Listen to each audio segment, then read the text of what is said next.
Hello दोस्तों, good morning. कैसे आप सभी? मैं रवि प्रकाश स्वागत करता हूं आप सभी मित्रों का अपने YouTube channel technical competition worries पे। साथियों, आज हम लोग बिहार एसएससी एडुटोरिया का प्रैक्टिस सेट 5 करेंगे। हम लोग प्रैक्टिस सेट 1, 2,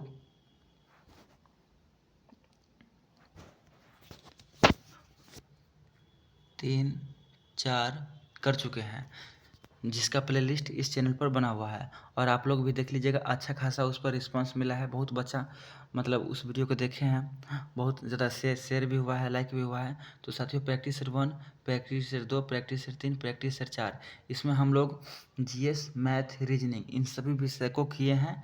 लगभग 50 से 1 आवर, मतलब 50 मिनट का, और 2 वीडियो 1 आवर का है। आप लोग देख लीजिएगा। आज हम लोग प्रैक्टिस सेट नंबर 5 करेंगे, और यह मोटर प्रैक्टिस सेट 15 इस बुक में दिया हुआ है, जो बीएसएससी के नवीनतम पैटर्न पर आधारित है।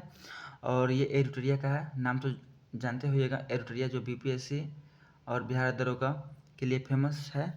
तो साथियों, ये बिहार एसएससी परीक्षा अप्रैल में होगा, तो बहुत समय नज़दीक है, क्योंकि फरवरी ख़त्म है, मार्च सिर्फ बचा हुआ है। 1 महीना, मतलब मानिए ना 30 से 40 दिन बचा हुआ है। प्रैक्टिस सेट 5 है। और अपना चैनल जो टेक्निकल कंपटीशन वरीज है, इसको सब्सक्राइब कर लीजिए। और साथियों, क्योंकि देखिए, हम एनालिसिस वीडियो का देखते रहते हैं यूट्यूब पे। तो साथियों, बिना सब्सक्राइब किए हुए, जिसमें लगभग मानिए तो 85% बिना सब्सक्राइबर यूजर सब वीडियो को वॉच किया हुआ है, मात्र 15% जो सब्सक्राइब किया है वो यूजर वॉच किया हुआ है। तो साथियों, आप लोग वीडियो देखते हैं लेकिन सब्सक्राइब नहीं करते हैं, तो प्लीज़ सब्सक्राइब कर दीजिएगा। और चलिए, हम लोग बिना देरी किए आते हैं प्रैक्टिस सेट 1 पे। चलिए, यह अपना, जिसमें आप लोगों को पता ही होगा, 150 क्वेश्चन रहेगा, जिसमें 75 क्वेश्चन रहेगा जीएस का, करंट अफेयर का और साइंस का, और 25 क्वेश्चन रहेगा मैथ का, 50 क्वेश्चन रहेगा रीजनिंग का, 50 क्वेश्चन रहेगा रीजनिंग का। कुल 600 नंबर का एग्जाम होगा। सही के लिए 4 अंक दिया जाएगा, गलती के लिए 1 अंक काटा जाएगा, और 2 घंटा 15 मिनट का समय रहेगा। और यह प्रैक्टिस सेट नंबर 5 है। चलिए, हम लोग बिना देरी के आते हैं पहला क्वेश्चन पर।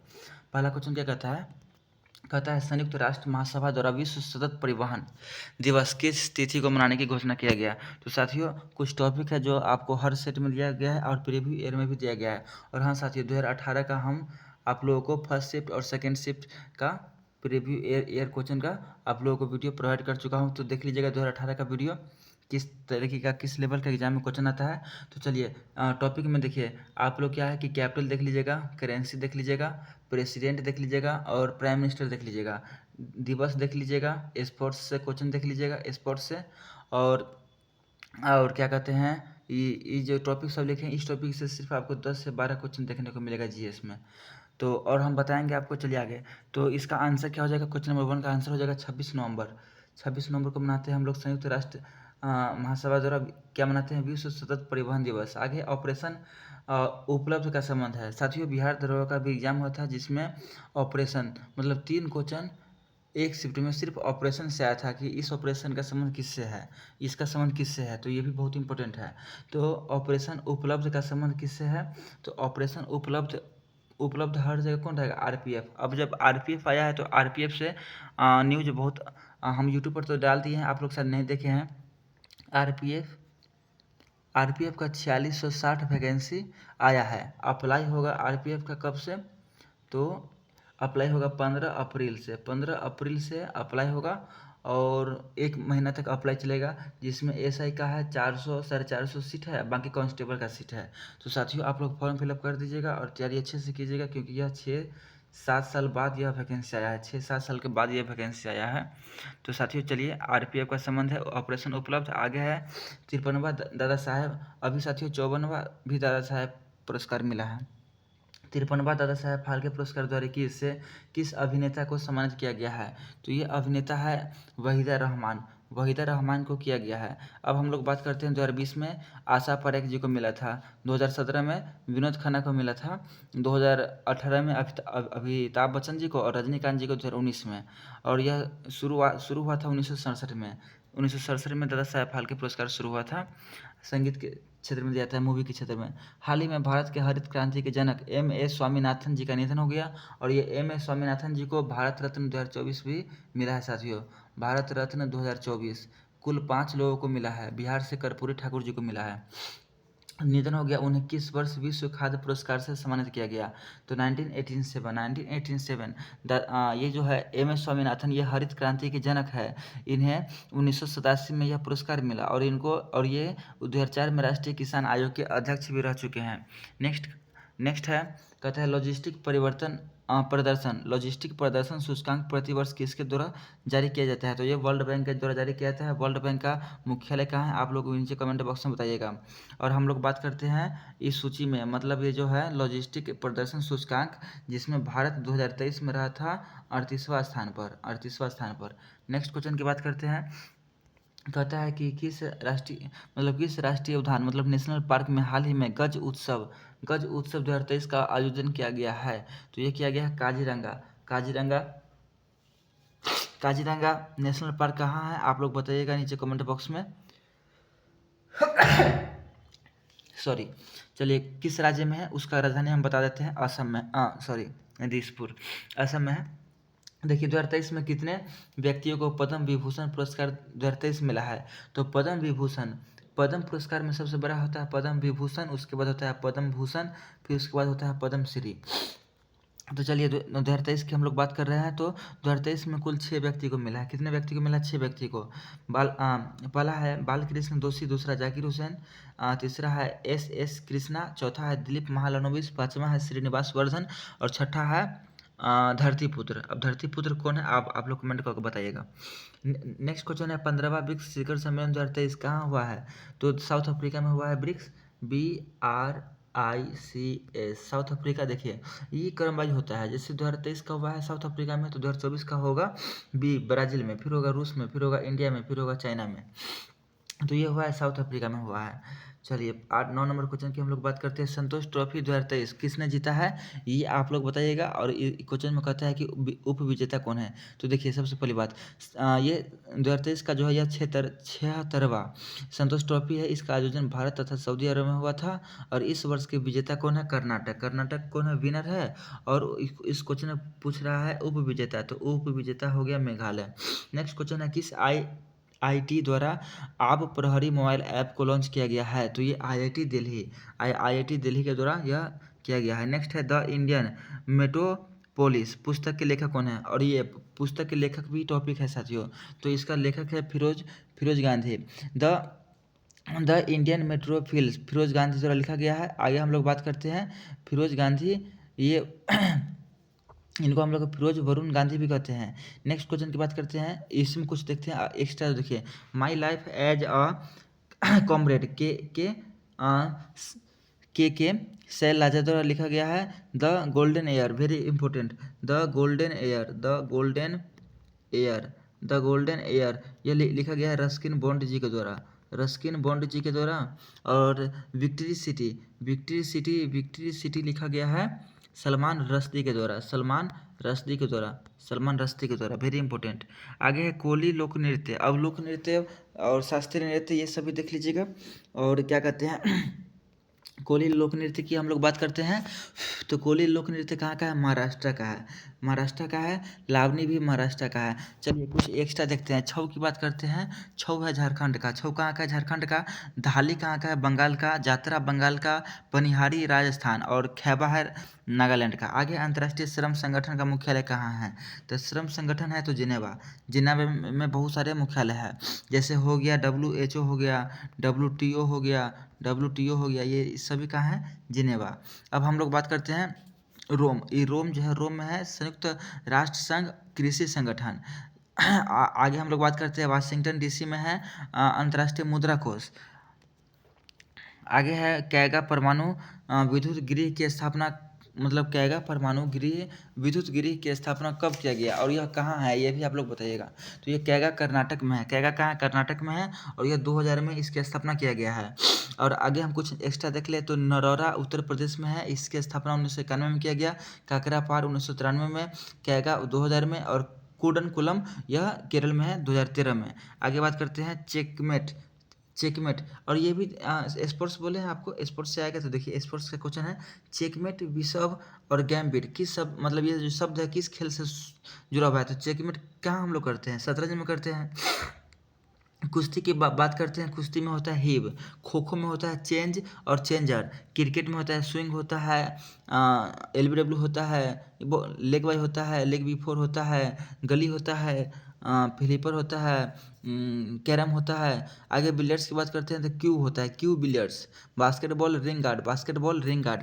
आगे है भारत में निम्न में से कौन सा राजकोषीय नीति निर्धारण करता है, मतलब ये जो है एफडी फिजिकल डिफिशिएट राजकोषीय नीति निर्धारण कौन करता है, तो ये करता है वित्त मंत्रालय, सॉरी वित्त मंत्रालय।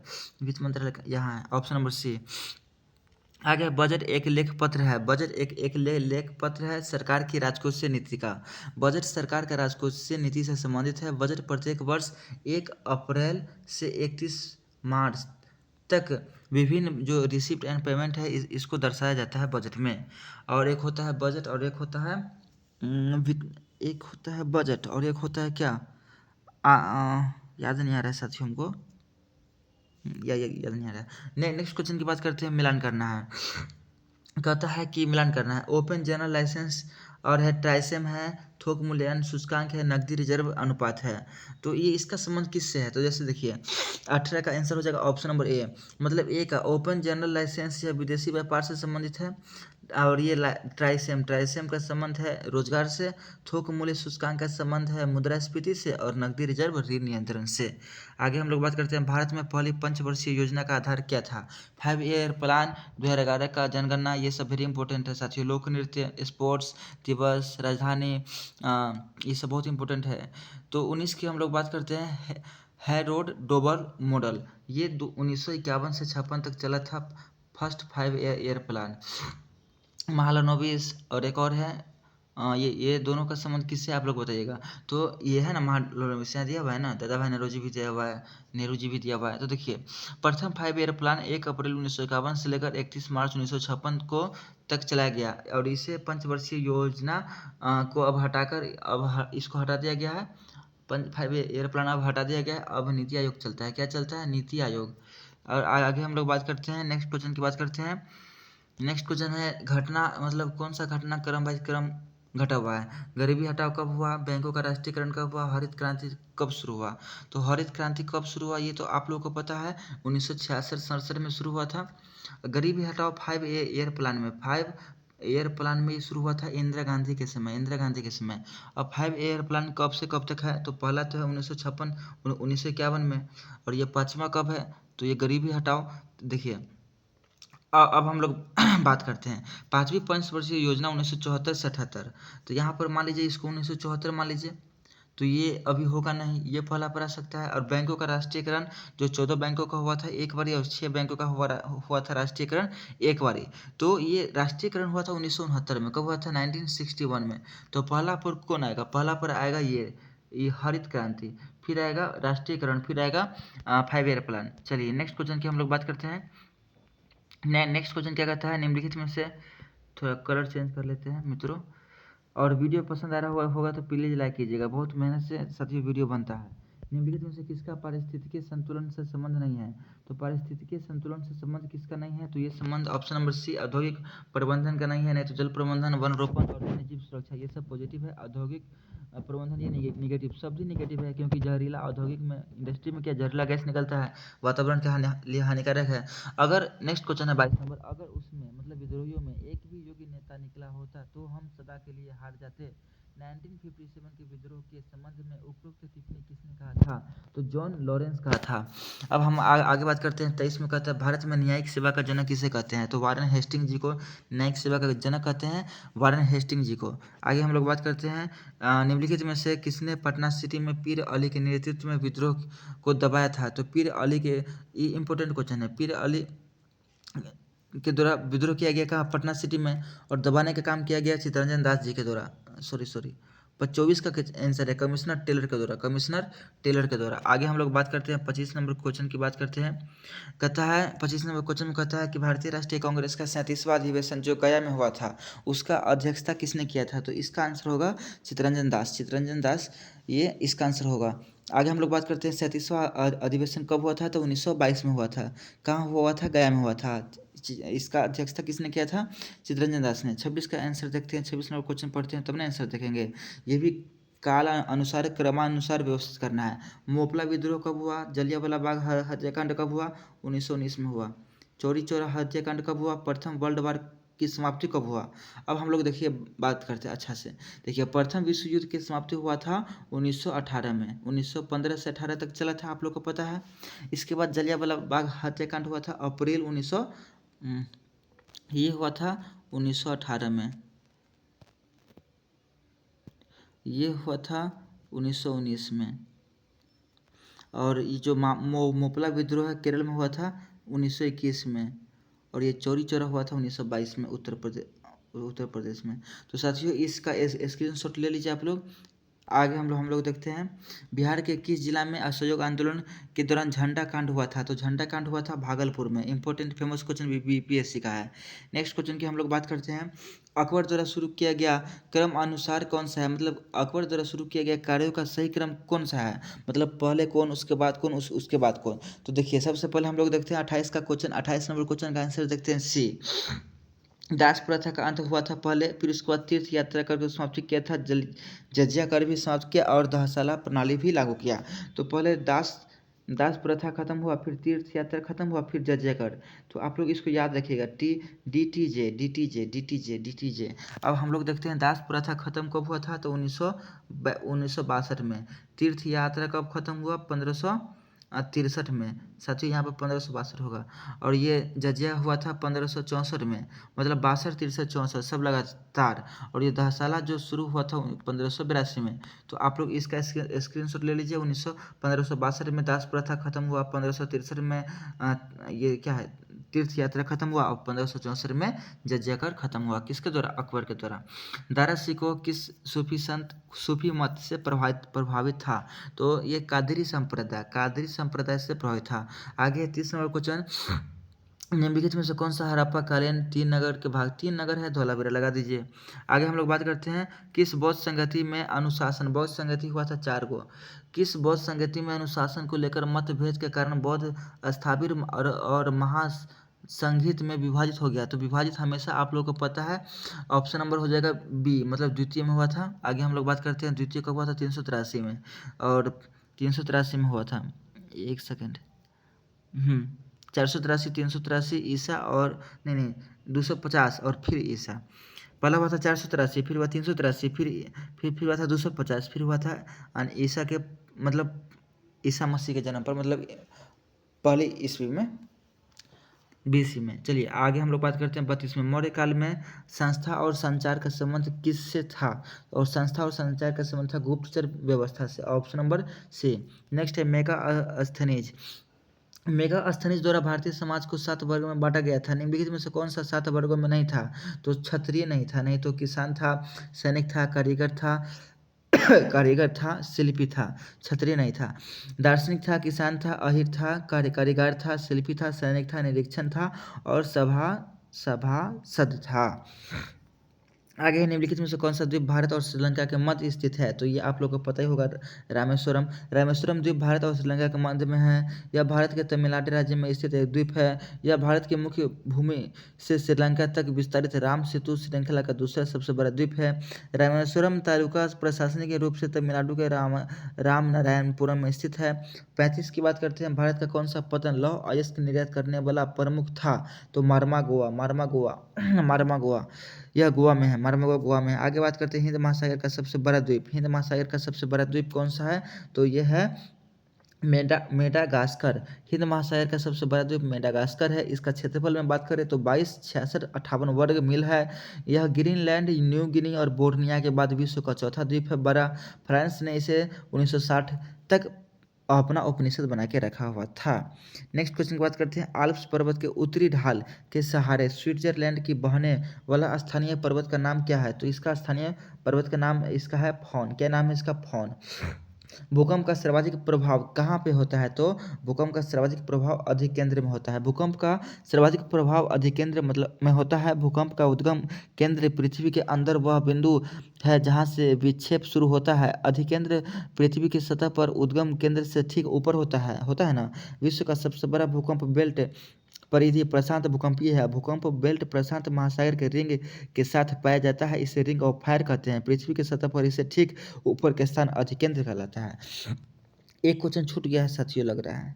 हाँ, ये क्वेश्चन, गंगा के डेल्टा में निम्नलिखित में से किस प्रकार का डेल्टा का उदाहरण, मतलब ये गंगा का जो डेल्टा है किस प्रकार का है? तो चापाकार डेल्टा डेल्टा है। आगे हम लोग बात करते हैं, नेक्स्ट क्वेश्चन बात करते हैं, निहारिका क्या है? वेरी इंपॉर्टेंट है, इसको आप लोग क्या कीजिए, स्क्रीनशॉट ले लीजिए। Niharika question number 40, question number 40 में कहता है निहारिका का संबंध किससे है? तो यह एक तप्त गैस का बादल है। एक तप्त गैस का बादल है, ऑप्शन नंबर ए। आगे बात करते हैं, सूची 1 को सूची 2 से मतलब मिलान करना है। तो देखिए, नामदफा अरुणाचल प्रदेश में है। उसके बाद बात करते हैं, पेरियार केरल में है। उसके बाद बांदीपुर कर्नाटक में है। और लामजाओ केबुलामजाओ तैरता हुआ नेशनल पार्क है, झील है, मणिपुर में। आगे, निम्नलिखित में से कौन सा महत्वपूर्ण विशेषता संघीय सरकार की है? तो संघीय सरकार की महत्वपूर्ण विशेषता 1, 2, 3 मतलब संविधान की सर्वोच्चता, 2 या 2 से अधिक स्तर वाली सरकार और स्वतंत्र न्यायपालिका, ये आपातकालीन प्रावधान नहीं है। आगे है प्राण एवं दैहिक स्वतंत्रता, ये मौलिक अधिकार में किस अनुच्छेद में है? तो ये 21, 20, 21, 22, 23, 20, 21, 22, 23। तो ये प्राण एवं दैहिक स्वतंत्रता की बात करते हैं तो अनुच्छेद 21 में है। 21 में दिया गया है प्राण एवं दैहिक स्वतंत्रता का संरक्षण। 20 की बात करते हैं तो 20 में अपराध से संबंधित है। 22 की बात करते हैं कुछ दशाओं में सरकारी गिरफ्तारी में निरोध से गिरफ्तारी से संबंधित है। और 22 की बात करते हैं तो 22 में है कुछ दशाओं में गिरफ्तारी, मतलब ये अपराध। देखिए, एक सेकंड फिर से आइए। देखिए, प्राण एवं दैहिक स्वतंत्रता ये 21 में है। जीने का अधिकार, प्राण दैहिक स्वतंत्रता 21 में है। ये एक क्वेश्चन है कि जब देश में इंटरनल और एक्सटर्नल आपातकाल लागू होता है तो 20 और 21 से कभी भंग नहीं होता है। समझे, ये मौलिक अधिकार है। मौलिक अधिकार 12 से 35 है। चलिए आगे देखते हैं हम लोग। अच्छा, ये अनुच्छेद देखना है। 22 की हम लोग बात करते हैं तो 22 है कुछ दशाओं में गिरफ्तारी और निरोध से संरक्षण। उसके बाद 20 की बात करते हैं तो अपराध के लिए दोष सिद्धि के संबंध में संरक्षण। 23 की बात करते हैं तो मानव दुर्व्यवहार एवं बलात्श्रम पर निषेध। और 21 में है जीने का अधिकार। आगे बात करते हैं, क्वेश्चन नंबर 44 की बात करते हैं, किसी राज्य में लोक सेवा आयोग मतलब वही PCS के कार्यों को निम्नलिखित में से किसके तहत अनुमोदन से संघ मतलब UPSC को सौंपा जा सकता है? तो भारत के प्रेसिडेंट द्रौपदी मुर्मू जी के द्वारा, अनुच्छेद 315 4 के तहत राज्यपाल की सिफारिश पर। आगे है 45 में कहता है, निम्नलिखित में से DPSP मतलब नीति निर्देशक तत्व के बारे में क्या असत्य है? तो नीति निर्देशक तत्व का मूल उद्देश्य लोक कल्याणकारी राज्य की स्थापना करना और सामाजिक तथा आर्थिक लोकतंत्र की स्थापना करना है, जबकि राजनीतिक लोकतंत्र की स्थापना मूल अधिकार है। अन्य सभी कथन सत्य है। कहने का मतलब ये है कि इसका आंसर हो जाएगा ऑप्शन नंबर डी, मतलब राजनीतिक लोकतंत्र में ये नहीं आएगा। नहीं तो ये आता तो न्यायालय में होगा। और ये आयरलैंड से लिया गया है, ये भी सही है। और भाग 4 में है, ये भी सही है। आगे बात करते हैं, वर्तमान राज्यसभा में कितने सदस्य केंद्र शासित प्रदेश से चुनकर आते हैं? तो ये 8 चुनकर आते हैं। राज्यसभा के संबंध में 80 के 1 अनुच्छेद 80 के 1 है। और अधिकतम राज्यसभा 250 हो सकता है, जो कि अभी 245 है, जिसमें से 225 केंद्र शासित प्रदेश के 8 निर्वाचित होते हैं, 12 राष्ट्रपति द्वारा मनोनीत होते हैं कला साहित्य के क्षेत्र में, जो कि अब बंद हो गया है। आगे है, नहीं, हाँ सही है। बिहार में लोकसभा के लिए आवंटित सीट कितना है? बिहार में लोकसभा के लिए आवंटित सीटों में अच्छा, अनुसूचित जाति। देखिए, बिहार में अभी भारत में चुनाव होने वाला है। भारत में अभी लोकसभा चुनाव होने वाला है, जिसमें बिहार में लोकसभा सीट कितना है? बिहार में 40। बिहार में कितना सीट है? 40। बिहार में अभी सबसे बड़ी पार्टी कौन है? RJD। और केंद्र में कौन है? BJP। केंद्र में कौन है? BJP। तो हम बात करते हैं, ये बिहार में लोकसभा चुनाव में जो चुनाव होगा 40 सीट पर। इस 40 सीट में अनुसूचित जाति कितना है? तो अनुसूचित जाति 6 है। कुल 40 है, 40 में से 6 अनुसूचित का है ना। और आगे बात करते हैं, जबकि वर्तमान लोकसभा में कुल सीटों में से 84 अनुसूचित है और 47 अनुसूचित जनजाति है। कहाँ? भारत सरकार में, बिहार में नहीं, भारत सरकार में। भारत के राष्ट्रपति पर महाअभियोग चलाने के क्रम में कम से कम कितने दिन पहले सूचना दिया जाता है? किसको? राष्ट्रपति जी को 14 दिन पहले, 2 सप्ताह आगे। भारतीय निर्वाचन आयोग के सर्वप्रथम किस वर्ष बहुसदीय निकाय बनाया गया था? 1989 में बनाया गया था। आगे हम लोग बात करते हैं, जनसंख्या नियंत्रण एवं परिवार नियोजन संविधान के 7वीं अनुसूची के किस विषय, देखिए, जनसंख्या नियंत्रण एवं परिवार नियोजन संविधान के 7वीं अनुसूची का किस सूची का विषय है? तो 50 का समवर्ती सूची हो जाएगा।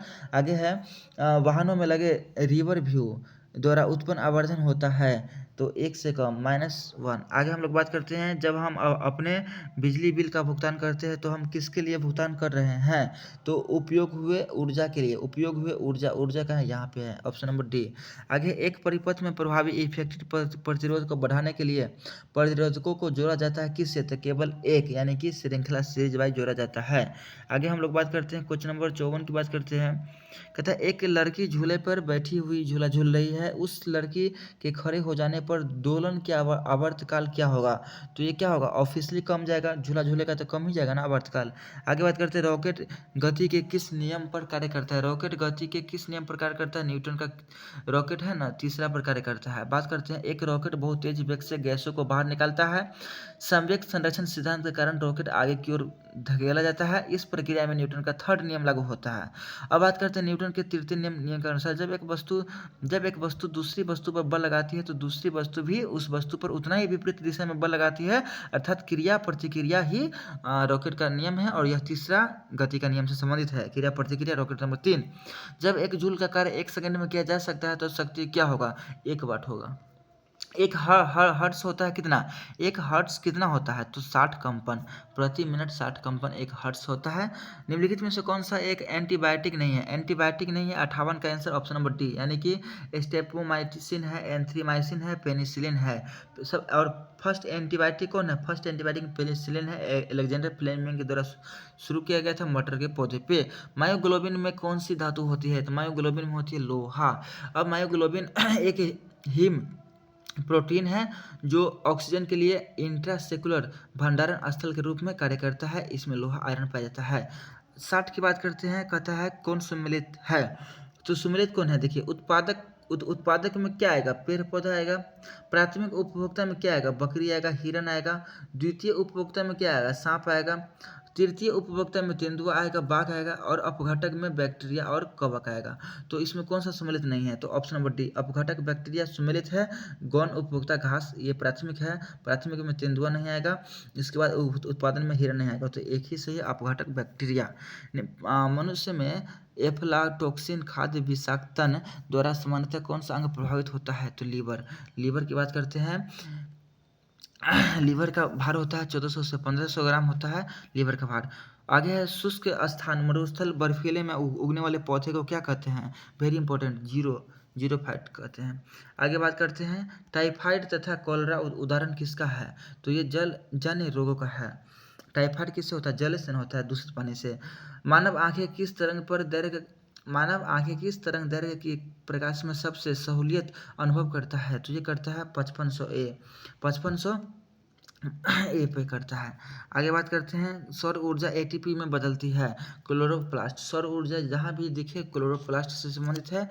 क्लोरोप्लास्ट में सौर ऊर्जा एटीपी में बदल जाता है। क्लोरोप्लास्ट एक पादप कोशिकांग है जिसमें उपस्थित क्लोरोफिल नामक वर्णन हरे रंग का होता है। 66 की बात करते हैं, निम्नलिखित में से किस हार्मोन में आयोडीन मिली होती है? तो आयोडीन थायरोक्सिन में मिली होती है। आगे बात करते हैं, पौधे में पानी पहुँचाया जाता है किसके द्वारा? तो पानी पहुँचाया जाता है जाइलम के द्वारा, फ्लोएम के द्वारा खाना पीना और जाइलम के द्वारा पानी। आगे है 68 में, निम्नलिखित में सबसे मीठी चीनी कौन है? तो सबसे मीठी चीनी सुक्रोज हो जाएगा, फ्रुक्टोज हो जाएगा। सुक्रोज सामान्यतः चीनी की तुलना में फ्रुक्टोज 1.7 गुना ज़्यादा होता है, इसलिए फ्रुक्टोज होगा आंसर, सुक्रोज नहीं। देखिए, हमसे भी गलती हो गया, हमको भी लगा सुक्रोज होगा। मिलान करना है तो इसका आंसर हो जाएगा ए। देखिए, शून्य द्रव्यमान होता है न्यूट्रॉन में, और आंशिक आवेग होता है क्वार्क का, आंशिक करण होता है पॉजिट्रॉन का और पूर्णांक प्रसरण होता है फोटोन का। निर्वात में ध्वनि की गति कितना होता है, तो निर्वात में ध्वनि की गति होता है 70 डी, इसमें से कोई नहीं। निर्वात यानी कि निर्वात में ध्वनि की गति होता ही नहीं है साथियों। आगे निम्नलिखित में से कौन सा मूल तत्व है, तो मूल तत्व हीरा हो जाएगा। हीरा रासायनिक रूप से कार्बन का शुद्धतम रूप है, अतः यह एक प्रकार का मूल तत्व है, जबकि रेत सिलिकॉन संगमरमर शक्कर ये सब क्या है, ऑक्सीजन से संबंधित है। आगे हम लोग बात करते हैं क्वेश्चन नंबर बात करते हैं हम लोग 72। निम्नलिखित में से कौन सा एक विस्फोटक नहीं है, तो विस्फोटक इसमें नहीं है, तो nitro chloroform option number C, नहीं तो टीएनटी है, ट्राई नाइट्रोग्लिसरीन है और एसटीटी है। आगे है फायर अलार्म जो होता है ना, फायर अलार्म निम्नलिखित में से किसका उपयोग करते हैं फायर अलार्म में, पोटेशियम डाइक्रोमेट सल्फ्यूरिक अम्ल का सॉरी फोटोसेल का करते हैं। आप फायर अलार्म में किसका उपयोग करते हैं, तो फोटोसेल का करते हैं। आगे पुलिस द्वारा नशे में जो देखिए जैसे कि मान लीजिए आधी रात में कोई गाड़ी पे दारू पी के आता है, तो पुलिस नहीं चेक पोस्ट लगाए रहता है, तो एक मशीन लगाता है मुंह में या नाक में, कहता है सांस की जांच करना है, मतलब सांस लेने के लिए। तो इस फिल्टर पेपर में क्या होता है, तो पोटेशियम डाइक्रोमेट सल्फ्यूरिक अम्ल। आगे है बादल और वायुमंडल का तैरना किस कारण होता है, तो सैन्यता के कारण होता है। तो साथियों ये था 75 को जीएस और करंट अफेयर और साइंस का क्वेश्चन था, हम करा दिए। कैसा लगा आप लोगों को, प्लीज़ वीडियो को लाइक कर दीजिए। वीडियो के नीचे होगा ऐसे होगा उंगली उठा होगा, लाइक कर दीजिएगा। और सब्सक्राइब होगा लिखा हुआ लाल कलर में, सब्सक्राइब कर लीजिएगा। और नीचे शेयर होगा, तो 2-4 गो ग्रुप में, जैसे फेसबुक हो गया, व्हाट्सअप हो गया, इंस्टाग्राम हो गया, टेलीग्राम हो गया, इस सब पर शेयर कर दीजिएगा। मैथ का क्वेश्चन है, रिसान किसी कार्य के 2/5 भाग को 20 दिन में कर सकता है, मीकू 70 दिन में 70% काम कर सकता है, समन 16 दिन में 1/4 काम कर सकता है, तो सबसे पहले काम कौन करेगा। तो देखिए ये रिसान का एक दिन का काम कितना हो जाएगा, 2/5 गुने 20 दिन करता है, तो इसका हो जाएगा 1/50। और रिसान उस काम को 50 दिन में पूरा कर लेगा। मीकू एक दिन का काम करेगा 70/100, 70/100 गुने 1/70, 70 गुने बराबर 1/100 करेगा ना। तो मीकू करेगा 100 दिन में, ई करेगा 50 दिन में। और एक और बच गया समन बच गया, ई 1/4 1/4 कर रहा है, 1/16 एफिशिएंसी है, तो 1/64 करेगा, तो ये हो जाएगा 64 दिन में। तो अतः रिसान सबसे पहले काम शुरू कर लेगा। कौन कर लेगा शुरू, रिसान, ऑप्शन नंबर ए।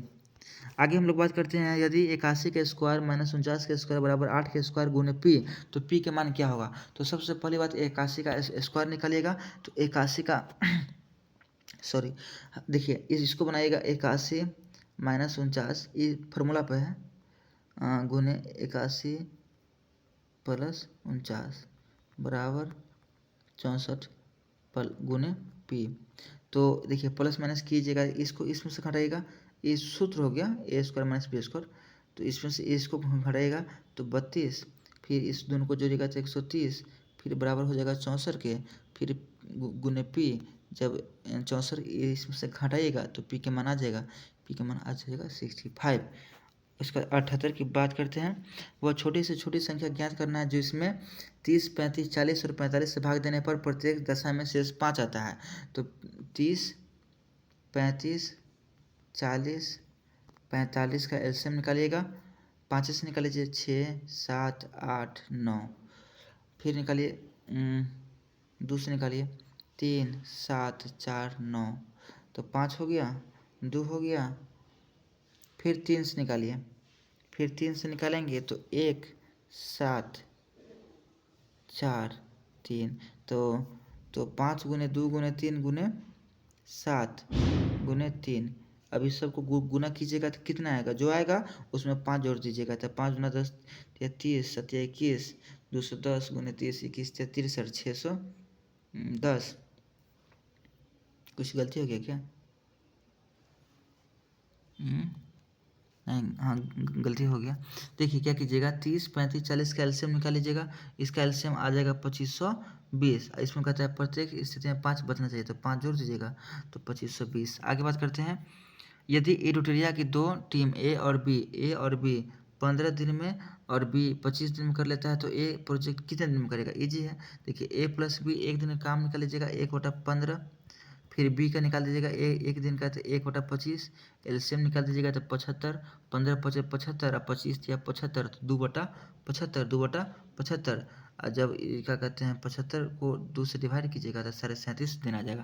तो साथियों आज वीडियो लंबा हो जाएगा, आगे हम लोग करेंगे, क्योंकि लंबा हो जाएगा तो आप लोग यानी कि अच्छा नहीं लगता है, तो हम मैथ और रीजनिंग का और अलग से पार्ट बना देंगे।